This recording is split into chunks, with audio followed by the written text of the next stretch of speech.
Hi, Gail Fugit, President CEO of the Advertising Research Foundation. Thrilled to be here with Rick Erwin, who is the President of Acxiom's Audience Solutions Division. That's right. And you've had such an interesting career leading big capabilities at Experian, and before that, R.R. Donnelley. Very, very different kinds of businesses. So tell me a bit of your story. How do you find yourself here in 2016 at CES?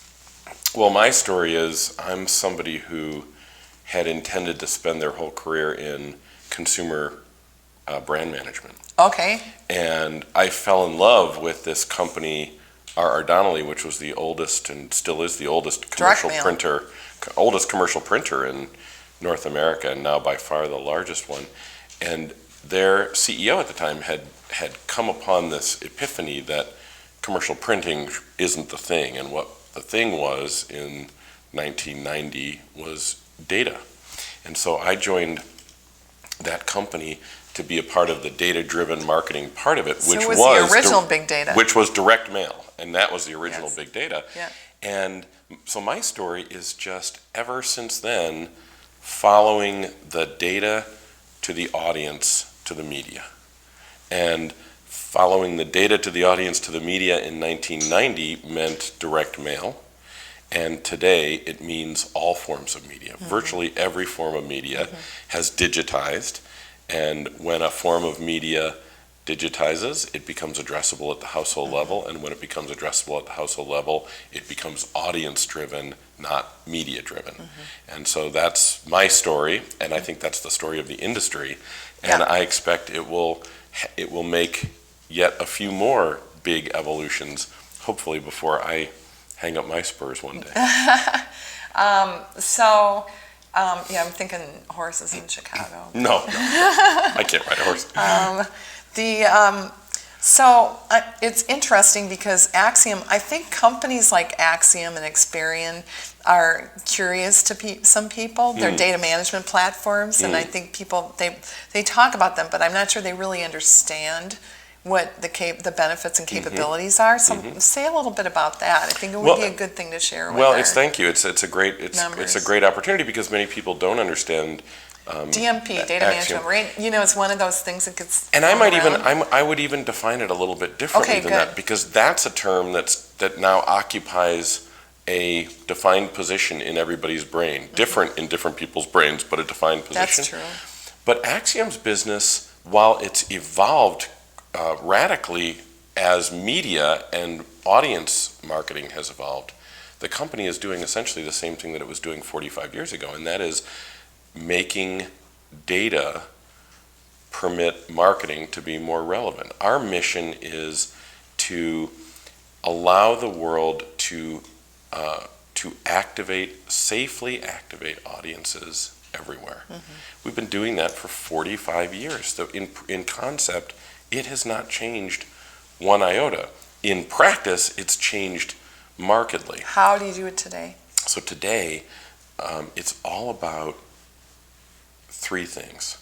Recognition. What is recognition? Recognition means when a consumer identity presents itself to the world in a context where advertising is permissible and appropriate, one must be able to resolve that identity back to an authenticated individual who can be marketed to in a relevant manner.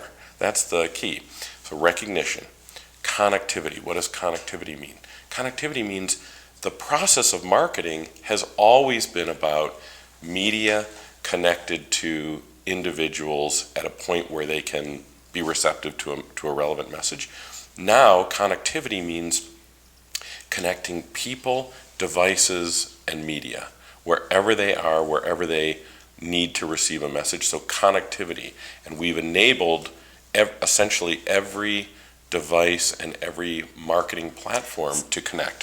So we're at CES. I mean, is that going to include the Internet of Things? It already does in many ways. And so all the wearables and. So all the wearables. Now, a wearable device, think about the fitness tracker that I have on my wrist right now.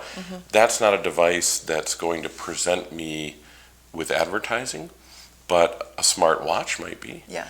and it might be that I want an alert of a brand that I'm familiar with or that I like. I'll give you a very good example. I'm a coffee devotee. On the way here this morning, I got my normal 6 shots of espresso on ice, and the person downstairs said, I guess it takes a lot to get all the way to your toes. I like coffee brands. I like Starbucks. I like Peet's. I like a number of coffee brands. I might like my smartwatch to just have a little alert when I'm within a mile of a Starbucks, because sometimes I want to know. Location-based. And so the point of that is just to say it's possible and likely that relevant advertising will be delivered on wearable devices in the near term. And yes, wearable devices are part of the connected marketing ecosystem, and therefore we connect them up. Well, and just because we're at CES, I mean, there's just this explosion of new solutions out there. One of the people that I had the honor of speaking with was the gentleman from running advertising at Under Armour. And so they're setting up actually a partnership with IBM that they announced, and they're actually making smart clothing, and and they're focused on of course it's all about eating and exercise, diet and exercise, but then they're also focused on setting up kind of coaching through Watson that will also be about sleep. So it would actually tell you, you know what, this is the one I like. You didn't get a good night's sleep, so stay in. You don't have to go to the gym tomorrow. Right.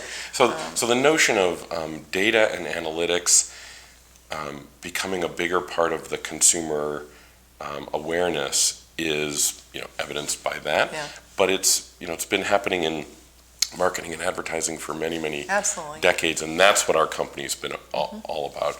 And you asked what the company is, and I mentioned those 2 things of recognition and connectivity, but the third thing is maybe the most important of all and the least understood, which is data stewardship. And so data stewardship is no better discussed than in the context of the Internet of Things. Data stewardship is... Yeah, I applaud that word, stewardship. It's about our company's genetic makeup is about ensuring that data is used correctly, permissibly, not responsibly, not just according to the law, but according to what's right for everyone involved, including consumers. And so that's one of the reasons why our brand has endured for more than 4 decades, because data stewardship came first. And when data stewardship comes first, everything that you do after that is protected and safe. And that's what makes up our company. So along the way, I mean, you've been in the industry for a number of years, like I have. And any failures? Well, in the sense that we all make mistakes and we try things that don't work, and we have... Because we like to showcase leadership too, and I think these are such disruptive times right now. Well, people are, if you're going to try things, there's a lot of, we're doing this Insights 2020, we're big advocates of this initiative, and one of the tenets of that is experiment. Take risks and experiment, and pretty much your odds of failing go up when you start doing that, right? Yes, Depending on kind of how you approach it. Yes, and your odds of success go up too. I'm glad you asked the question, because I think that the history of marketing tells us that the best marketing isn't born from a never-ending series of home runs. It's born from pushing the envelope and trying new things, and sometimes coming up short, but ultimately winning in the end. I think the best example of that is something that we're seeing now around us every day. Something that we're here to actually showcase at CES is addressable and advanced television advertising. My first foray into addressable and advanced television advertising was in 2004. So without going into the gory details, you can probably guess, since you don't remember a whole heck of a lot of successful addressable television advertising occurring in 2004, that must have been one of those things that you could say was a misstep or a failure. Yeah. And we call it test and learn. Test and learn. It delivered us to where we are today, and where we are today is we are performing hundreds and hundreds of addressable and data-driven television advertising campaigns every year at Acxiom. We wouldn't be doing that had we not made some of those mistakes. It's a interesting. decade ago. So many people have said that. Are you doing real time? Are you trying different things in real time? As I said, hundreds and hundreds of campaigns where either we are on behalf of an advertiser and a publisher literally addressing different advertisements to different homes, or we are simply ensuring that the individual households that will not be interested in an ad aren't seeing that ad or aren't nearly as likely to see that ad. And that's a very active part of our work with advertiser clients today. I think that's good. So I found a couple interesting quotes. One that you said was, data as it's being used today falls short. What's your perspective on it? Is that going to get fixed in the near term? Are you optimistic? Oh my gosh, I couldn't be. There is no better time to be a participant in the advertising industry. Not only will it get fixed, it will never stop improving. And when I say data falls short, it falls short because until we've optimized, we will always fall short. But one way it falls short is every television advertising campaign should rely on household level audience data, and it doesn't. We're not even close. I think truly addressable television advertising is maybe $200 million. At the ARF, we say cross-platform, from the standpoint of individual level, right? Yeah. Because your phone is your phone. I mean, I pretty much know my husband's password. I can usually remember it, but beyond that, like, my phone's my phone, that's his phone, that's his device, that's mine. But tablets are shared. Yes. Right? Television is certainly shared. And so when you get out beyond your mobile, those are household instruments, and it's a little harder to track that store behavior. Yes. Yes, and I think that's a lot of change. There's an amusing thing I've always noticed about our industry, which is if we take the current state of how things are done on one end of the one bookend, and on the other bookend we take the improvement that's being suggested, I think we sometimes have a tendency of pitting the improvement against the status quo as though the improvement has to solve every problem. All the improvement has to do is make it a little bit better. And so there are those issues that you mentioned in cross-platform. For example, my daughter sometimes picks up my tablet, and in a perfect world, how could the advertising that she then sees on that device possibly be relevant to her? But of course that represents such a small percentage of the problem compared to the fact that 10 years ago the notion of being able to seamlessly move an advertisement across devices would have been completely unthinkable. So the steps forward we're taking are far, far greater than the persistent imperfections that we will always be trying to stamp out. Right. What's your perspective on ad blocking? We have an interesting and maybe somewhat different perspective than many. Yeah, because you're such a passionate advocate for this addressable and targeted advertising. But we also are passionate advocates for consumers getting what they want and pay for and expect, and it's a balance. So we believe we're strong believers in balance, but we also believe that the ad blocking discussion that's taking place today is not the massive crisis that some portray it as. Our perspective is it's been going on for years. When I was a kid, you'd get up and walk across and turn off the television, right? Not to say that it's not an issue, not to say that we shouldn't be, we're actively working on this issue through the IAB and other associations that we're an important part of. But there are many other, frankly, more important things that we're focused on, one of which is simply authentic identities and data as an always-on utility. You asked a minute ago what some of the shortcomings are with data today. Using data to make better marketing decisions should be for advertisers and their agencies like flicking a light switch on. It should be as easy as we walked into this room, we flicked that light switch, and we didn't have to stop to think whether the lights would come on and illuminate the room. We knew it would happen, and we didn't have to stop and think whether it was going to cost too much to light this room for the short time that we're together this morning. Or how long is it going to take? Or how long is it going to take? It just happened. Yeah. Today, data in advertising, particularly data in advanced television, it isn't that easy. That's a problem.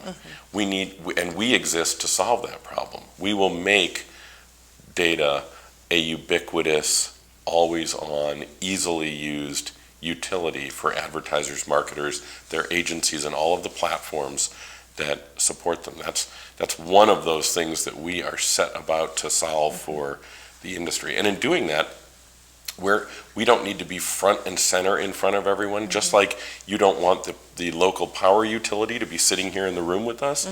We're not that. We're simply the people behind the scenes who make sure it all happens, that it happens correctly, accurately, exactly when you want it. Wizard of Oz. Exactly. And so that's the future. That's an important part of the future of our company and the future of data-driven advertising. So what would you say your biggest success was in 2015? Well, my personal business? biggest success, and it's a source of tremendous joy for me, is joining this great company, Acxiom, because I just joined the company in 2015, and I joined Acxiom at a time when You are really passionate about it, too. I'd say I've talked all week to passionate people, but you are really passionate about this. Oh, thank you. Yeah, I'm just a strong believer in what we are setting about to do, and so that was my biggest success of 2015. Yeah, I like that. Say a little bit about nonprofits. You're on the board of the Shed Aquarium and some other youth-oriented, I think, endeavors. Yes.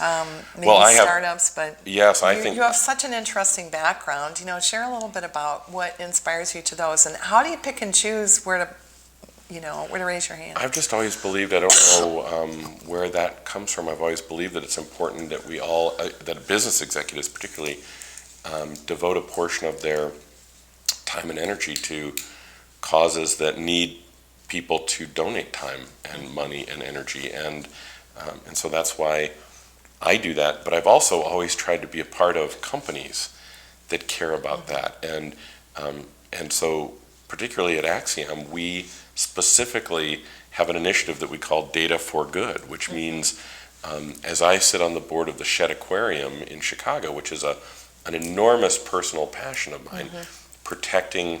I've been. It's a great place. It's a great place. It's a magical place. Protecting the world's oceans and teaching the future citizens of the world about the importance of the oceans is very important to me. But the fact that I can use the resources and talents of my company and its data and its expertise and its marketing technology to help the Shed Aquarium advance that mission is what really drives me. And the same belief drives my involvement with the Chicago Youth Centers, where many underserved kids around Chicagoland would never have the opportunity to connect with their communities and with safety and the things that make them productive members of our society later on, unless they had this organization behind them. And the data that Acxiom has and all of our capabilities can help that organization advance its mission. That makes me really excited. How does that work?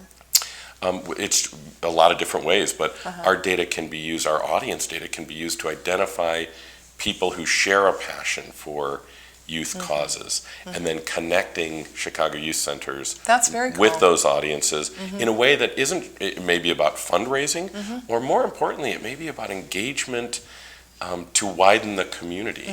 And so that's great example. So that's how Data for Good at Acxiom works, and it's not Rick Erwin, it's our whole enterprise invites everyone that works for Acxiom to find that community passion and bring Data for Good to that endeavor. I can highly relate to that. I was at General Mills for 32 years, and that's what my company believed in. Yeah.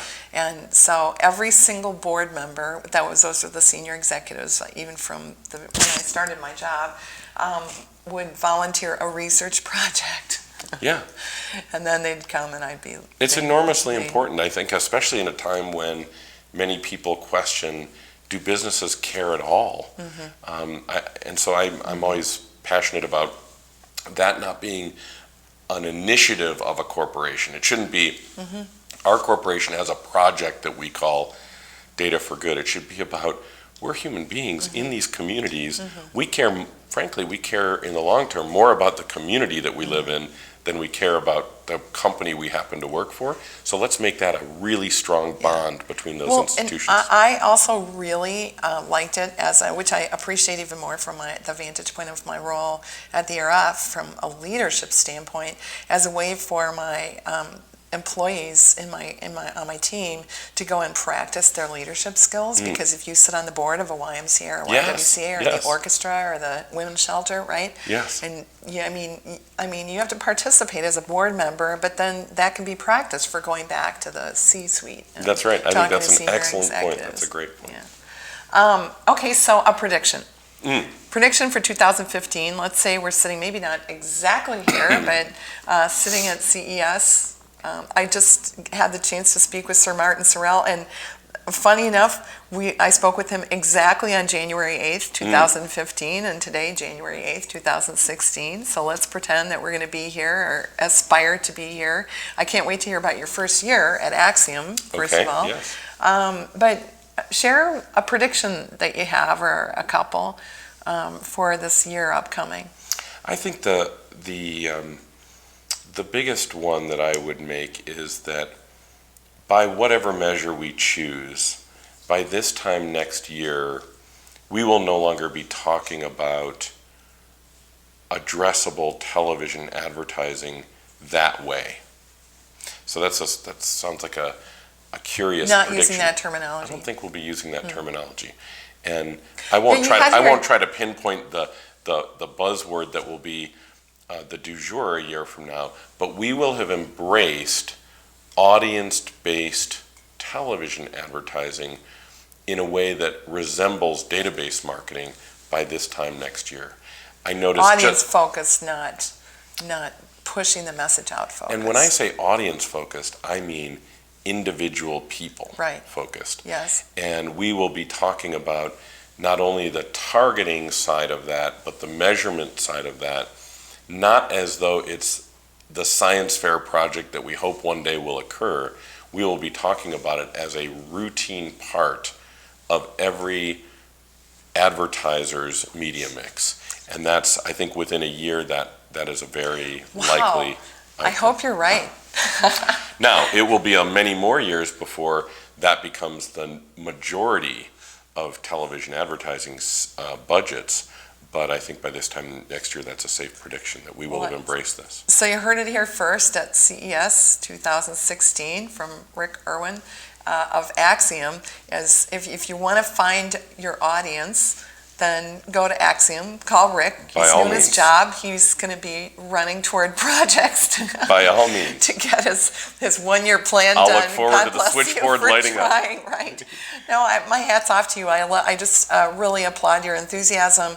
You're doing really important work for the industry. We're absolutely delighted to have Acxiom as members of the ARF. Thank you. Look forward to working more together, and I really look forward to having you in some of these sessions with our members, sharing this. What we discover is that programmatic buying is one perfect example of this. We would put people in a room in New York City on a Sunday afternoon with no windows, and they'd all come and they'd be standing room only, right? Because they didn't really understand programmatic buying, and they were nervous about it, and they had to figure it out. So it's kind of under functional cover. So I have a feeling that that's what you're going to be helping us with. We would be thrilled to do that. It's been wonderful to meet you, and congratulations on all your nonprofit work as well. That's really, really impressive. Thank you so much.